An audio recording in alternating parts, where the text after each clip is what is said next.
Hello everyone, how are you doing? This is MD Tech here with another quick tutorial. In today's tutorial, I'm going to show you guys how to help you resolve if you're coming across an issue with your Intel graphics driver and it says that something went wrong, your system has a driver that is locked to manufacturer specifications. Please try downloading the latest driver from the manufacturer's website to update.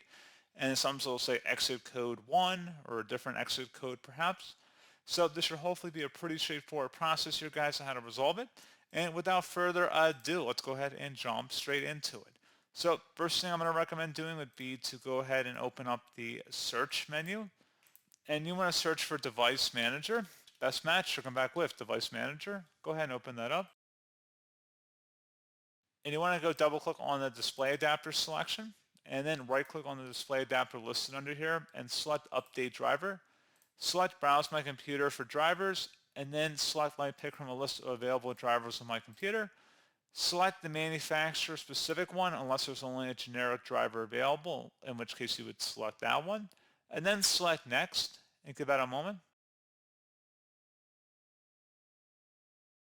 And then just give that a moment, and then it should say it has successfully updated your drivers. Go ahead and close out of here, and I would suggest restarting your computer.